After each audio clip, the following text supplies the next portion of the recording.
आपण सगळेच आज आधुनिक काळामध्ये राहतो आणि आधुनिक तंत्रज्ञान वापरतो, आधुनिक जीवनशैली अनुसरतो।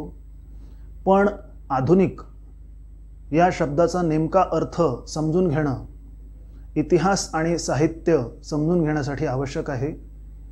आणि आधुनिक बरोबरच जी पुढची संकल्पना येते की आधुनिकता, ह्या दोन संकल्पनांबद्दल मी आज बोलणार आहे। आधुनिक हे विशेषण म्हणून काळासाठी वापरलं जातं। आपण म्हणतो आधुनिक काळ, आधुनिक तंत्रज्ञान, आधुनिक दृष्टिकोन। आधुनिकचा अगदी साधा सरळ अर्थ आहे नव, काहीतरी नव। आणि या अर्थाने प्रत्येक काळ हा आधीच्या काळापेक्षा आधुनिक असतो। पण ऐतिहासिक संदर्भामध्ये एक इतिहासाच्या प्रक्रियेची अवस्था म्हणून त्याला एक वेगळं महत्त्व आहे। आणि हा आधुनिक काळ युरोपच्या संदर्भात 1600 ते 1960 ह्या कालखंडामध्ये आपल्याला मानता येतो। या साधारण 350 वर्षांच्या कालखंडाचे एका अर्थी दोन टप्पे आपल्याला करता येतात। पहिला टप्पा जो होता तो आधुनिक काळाचा पूर्वार्ध आपल्याला म्हणता येईल आणि दुसरा टप्पा जो होता तो आधुनिक काळाचा उत्तरार्ध असं आपल्याला म्हणता येईल। भारतामध्ये आधुनिकता तुलनेने उशिरा आली। भारताचा आधुनिक काळ हा साधारणपणे 1830च्या सुमारास सुरू होतो असं म्हणता येतं। आणि तो आजही ती आधुनिकीकरणाची प्रक्रिया अजून भारतामध्ये सुरू आहे। आधुनिकीकरणाच्या पहिल्या टप्प्यात म्हणजे इसवी सन 1600 ते 1860 या कालखंडामध्ये त्याची काही 5-6 महत्त्वाची वैशिष्ट्ये आपल्याला सांगता येतात, ज्याला आपण आधुनिकता म्हणू शकतो। आधुनिकता म्हणजे काय तर ही 4-5 वैशिष्ट्य ज्या समाजात आहेत असा समाज किंवा त्या समाजाचा दृष्टिकोन।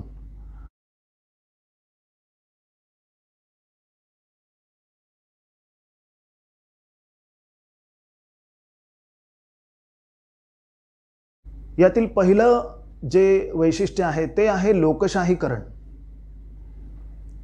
सरंजामशाहीकडून लोकशाहीकडे होणारा प्रवास हे या आधुनिकतेचं पहिलं महत्त्वाचं वैशिष्ट्य आहे।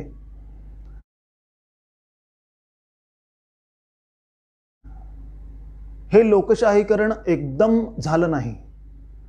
अचानक प्रत्येक सर्वसामान्य माणसाला राजकीय अधिकार प्राप्त झाले नाहीत। ती हळूहळू प्रसार पावत गेलेली प्रक्रिया होती। पण ती एका दिशेने निश्चितपणे जात होती। सरंजामशाही व्यवस्थेमध्ये जी काही मूल्ये होती, जी काही जमिनीवर आणि शेतीवर आधारित खेड्यावर केंद्रित अशी जीवन पद्धती होती, ती पूर्णपणे बदलून शहर केंद्री अर्बनाइज्ड अशा प्रकारची जीवनव्यवस्था आणि ज्याच्यामध्ये शेती इतकंच किंवा किंबहुना जास्त व्यापाराला महत्त्व होतं अशी व्यवस्था येत असतानाच्या काळात हे लोकशाहीकरण झालेलं आहे। आणि या दोन्ही गोष्टींचा एकमेकाशी फार जवळचा संबंध होता। कारण ज्याला बुर्जुआ वर्ग म्हणतात असा जो शहरामधला व्यापार उद्यम करणारा मध्यम वर्गाचा भाग होता, त्या वर्गाने काही नवीन करायचं असेल, एक नवी व्यवस्था त्याला उभारायची असेल तर व्यक्तीला सरंजामशाही बंधनांमधून मोकळं करणं आवश्यक होतं। आणि यासाठी लोकशाही अधिकारांची कल्पना, प्रत्येक माणसाला असलेल्या लोकशाही अधिकारांची कल्पना महत्त्वाची होती।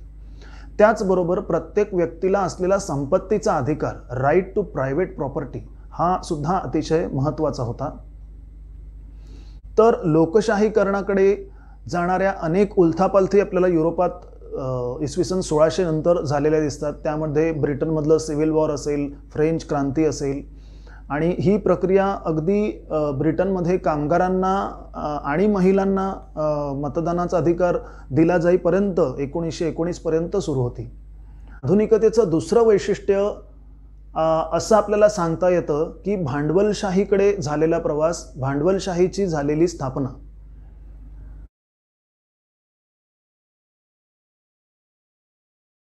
व्यापाराला महत्त्व आलं, हा व्यापार जगभर पसरू लागला आणि त्यातूनच पुढे साम्राज्यांची निर्मिती झाली, साम्राज्यवाद त्यातून आला. आणि ह्या सगळ्या काळामध्ये भांडवलशाहीमध्ये नेहमीच खरं तर एकीकडे खुली स्पर्धात्मकता, तर दुसरीकडे एकाधिकार किंवा मक्तेदारी, मोनोपोली असं नेहमी एक तणावाची प्रक्रिया असते. तर जसं ईस्ट इंडिया कंपनी ह्या एका कंपनीने काही गोष्टींची मक्तेदारी घेतली आणि तिने भारतावर राज्यकारभारसुद्धा ह्या काळात सुरू केला असं आपल्याला दिसतं. तर अशा प्रकारचा व्यापाराचा जगभर होणारा प्रसार आणि त्यातून निर्माण होणारा साम्राज्यवाद हे या आधुनिकतेचं एक वैशिष्ट्य होतं. धार्मिक विचाराच्या बाबतीत सांगायचं झालं तर धर्मविचाराला विज्ञानाचा ज्या प्रकारे प्रसार होत होता त्यामुळे बऱ्यापैकी धक्के बसत होते.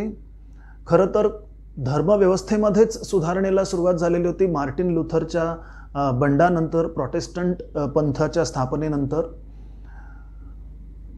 एकूणच हा जो प्रवास आहे हा वैज्ञानिक निरीश्वरवाद ज्याला म्हणता येईल अशा अवस्थेकडे झालेला दिसतो. कारण विज्ञानाचा प्रसार म्हणजे हे आपल्याला चौथं वैशिष्ट्य सांगता येतं की विज्ञानाचा अभ्यास करणं, आजूबाजूच्या सृष्टीचा, निसर्गाचा अभ्यास करणं आणि त्याचे नियम समजून घेऊन ते माणसाच्या वेगवेगळ्या कृतींसाठी त्याचा वापर करणं, त्यातून तंत्रज्ञान निर्मिती करणं, ही प्रक्रिया या काळामध्ये निरंतर सुरू राहिली. 1750 सालानंतर तिने वेग घेतला आणि त्यालाच आपण औद्योगिक क्रांती असं नाव देतो. तर विज्ञाननिष्ठा की आपण सृष्टी समजून घेऊ शकतो, ती रचनाबद्ध आहे आणि समजून घेऊ शकतो एवढंच नाही तर त्या प्रक्रियांवर आपण नियंत्रण मिळवू शकतो आणि आपल्याला हव्या त्या कृतींमध्ये त्या नियमांचा वापर करू शकतो. ह्यातून औद्योगिक क्रांती आली. पुन्हा आता ही जी प्रक्रिया होती ही मगाशी सांगितलेल्या व्यापार उद्यमाचा जगभर होणारा प्रसार आणि साम्राज्य यांच्याशी अतिशय जवळून निगडीत होते. हे सगळे मुद्दे आपण आपल्या सोयीसाठी वेगळे म्हणून विचारात घेतोय, प्रत्यक्षात ते सगळे एक दुसऱ्याशी जोडले गेलेले आहेत. आधुनिकतेचं पुढचं वैशिष्ट्य आपल्याला व्यक्तिवाद असं सांगता येईल.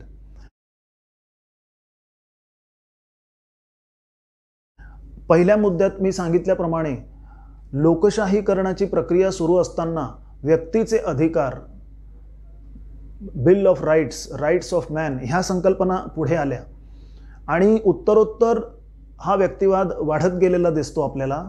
आणि तो मी म्हटल्याप्रमाणे वैयक्तिक मालमत्ता, प्रायव्हेट प्रॉपर्टीशी एकीकडे निगडीत होता, तर दुसरीकडे आपली जीवनशैली आणि आपल्या एकूणच सर्व अस्तित्वाचे निर्णय व्यक्तीने घ्यायचे याकडे त्याचा प्रवास झाला. आणि जेव्हा ही आधुनिकीकरणाची प्रक्रिया पूर्णत्वास पोचली युरोपात, त्यावेळी व्यक्ती स्वातंत्र्य हे महत्त्वाचं मूल्य ठरलं बाजारपेठेमध्ये. कारण तो एक मुक्त निवड करू शकणारा एक कन्झ्युमर, एक ग्राहक झाला. तर व्यक्तिवादाचा प्रवास आपल्याला झालेला दिसतो. आणि आधुनिकतेचं आणखी एक वैशिष्ट्य असं जे खरं तर व्यक्तिवादाच्या विरुद्ध जाताना आपल्याला दिसतं, पण हे देखील आधुनिकतेचा एक महत्त्वाचा भाग होतं की जवळपास प्रत्येक गोष्टीची एक संरचना असते. मग ते समाज असेल, निसर्ग असेल, आणि ती रचना आपण समजून घेणं, त्या रचनेचे नियम समजून घेणं ह्याला महत्त्व होतं. तर ही महत्त्वाची वैशिष्ट्ये आपल्याला आधुनिकतेच्या पहिल्या टप्प्यामध्ये 1860 पर्यंत जो टप्पा पूर्णत्वास आला युरोपात प्रकर्षाने दिसतात. त्यानंतरचा जो टप्पा होता 1860 ते 1960 ह्या काळामध्ये आधीची जी सगळी आधुनिक दृष्टिकोनाची अंग होती ती पुढे राहिलीच, पण त्यातल्या काही गोष्टींना एकतर प्रश्न विचारले गेले किंवा त्यांच्यामध्ये काही बदल केले गेले. ह्या संदर्भामध्ये आपल्याला काही महत्त्वाच्या विचारवंतांची नावं घ्यावी लागतील. पहिलं नाव घ्यावं लागेल कार्ल मार्क्स. कारण आधी आपण आत्तापर्यंत जी आधुनिकतेची वैशिष्ट्ये पाहिली, ह्यातला जो विवेकवाद होता, रॅशनलिझम, हे एनलाइटनमेंट म्हणजेच प्रबोधनाचं सर्वात महत्त्वाचं मूल्य होतं. पण कुठेतरी हे मूल्य एका व्यक्तिवादी आणि व्यापाराला महत्त्व देणाऱ्या भांडवलशाही व्यवस्थेला उचलून धरणाऱ्या समाजव्यवस्थेसाठी हे मूल्य वापरलं जात होतं. हे मार्क्सच्या लक्षात आल्यानंतर किंवा त्याने लक्षात आणून दिल्यानंतर मार्क्सने आधुनिकतेत अभिप्रेत असलेल्या व्यक्तिवादाला शास्त्रीय समाजवादाची जोड दिली. कारण हा जो भांडवलशाही समाज होता, व्यापार स्पर्धेवर आधारित हा जो समाज, आधुनिक समाज निर्माण झालेला होता यंत्रयुगामध्ये, त्यामध्ये खूप विषमता येत होती आणि मार्क्सला त्याच्या आकलनानुसार ही विषमता उत्तरोत्तर वाढत जाणार असं दिसत होतं. आणि ते रोखायचं असेल तर त्याची स्वतःची एक रोखण्यासाठी त्याची स्वतःची एक शास्त्रीय समाजवादाची संकल्पना त्याने मांडली. म्हणजे अति व्यक्तिवादाला या ठिकाणी एक प्रकारे त्याच्यावर नियंत्रण आणलं होतं, विरोध केला गेलेला होता, जे आधुनिकतेचं एक मूल्य होतं. आणि त्याच्या जागी शास्त्रीय समाजवाद ह्या थोड्याशा न्याय संकल्पनेला ही संकल्पना मांडली गेली. मार्क्स नंतर आपल्याला नाव घ्यावं लागेल फ्रेडरिक नीत्शेचं. नीत्शेने पण निरीश्वरवादावर भर दिला. नीत्शेचं द गॉड इज डेड हे विधान आपण अनेकदा ऐकलेलं असतं, उद्धृत केलं जातं. पण त्याच्यासाठी गॉड इज डेड वेगळ्या दृष्टिकोनातून होता. तो वैज्ञानिक निरीश्वरवाद त्याचा नव्हता, कारण विज्ञानाच्या बाबतीतही नीत्शेला फारशा अपेक्षा नव्हत्या. नीत्शेचा निरीश्वरवाद हा आपण ज्याला रोमॅन्टिक निरीश्वरवाद म्हणू शकतो अशा प्रकारचा होता. आणि म्हणून त्याच्या विचारांमध्ये इव्हिल ही संकल्पना, माणसामध्ये असलेली दुष्ट प्रवृत्ती किंवा माणसामध्ये असलेली हिरोज, वीर पुरुषांबद्दलची, पराक्रमी पुरुषांबद्दलची जे असलेलं आकर्षण आहे माणसाला, ते ह्याला भर दिलेला होता. आणि हे सगळंचं सार आपल्याला त्याच्या द विल टू पॉवर ह्या कल्पनेमध्ये पाहता येतं. नीत्शेनंतर सिग्मंड फ्रॉइडने जे सिद्धांत मांडले, त्याने डार्विनने मांडलेल्या सिद्धांताला एका अर्थी पुढं नेलं. फ्रॉइडने हे लक्षात आणून दिलं की माणूस हा केवळ प्राण्यांपासून उत्क्रांत झालेला नाही आहे, तर त्याच्यामध्ये त्या प्राणी इन्स्टिंक्ट्स आहेत, कुठेतरी त्याच्या अबोध मनामध्ये त्या आहेत. आणि या इन्स्टिंक्ट ज्या आहेत त्या आणि बाहेरची समाजव्यवस्था याच्यात सुसंवाद असल्याशिवाय योग्य ती समाजव्यवस्था निर्माण होणार नाही, असं कुठेतरी फ्रॉइडचा सिद्धांत सामाजिक संदर्भात सुचवतो असं म्हणता येईल. या तिन्ही विचारवंतांनी जे काही आधुनिकतेमधले काही नवे मुद्दे उपस्थित केले असं म्हणता येईल, किंवा काही प्रबोधन काळामध्ये विवेकवादामध्ये, म्हणजे माणूस हा पूर्णपणे रॅशनल आहे, पूर्णपणे विवेकानुसार चालणारा प्राणी आहे, ही जी संकल्पना होती, त्याला नीत्शे, फ्रॉइड या दोघांच्या याच्यामध्ये आपल्याला प्रश्न विचारलेलं दिसतं. व्यक्तिवादाला मार्क्सच्या विचारांमध्ये प्रश्न विचारलेला आपल्याला दिसतो. तर अशा रीतीने हा जो दुसरा टप्पा होता आधुनिकतेचा, त्यामध्ये आधुनिकतेची आधीची जी 6 वैशिष्ट्ये आपण पाहिली, लोकशाहीकरणापासून ते संरचनापर्यंत, ही होतीच. पण त्यात काही बदल केले गेले, त्यांना प्रश्न विचारले गेले. आता वैचारिक क्षेत्रामध्ये ही वैशिष्ट्य दिसत असताना, समाज व्यवस्था बदलत असताना ही वैशिष्ट्य दिसत असताना, कला क्षेत्रामध्ये काय दिसत होतं आपल्याला? आधुनिकता किंवा आधुनिकतेचा कलेतला आविष्कार जर आपण ह्या काळात पाहिला तर तो होत होता वास्तववादामधून, रिअलिझम.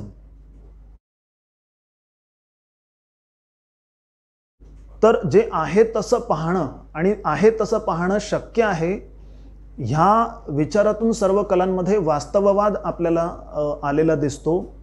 की मानवी समाज समजून घेता येऊ शकतो, मानवी सहसंबंध, माणसं एकमेकाशी कसं वागतात हे आपल्याला पाहता येतं आणि ते कलेमध्ये मांडता येतं.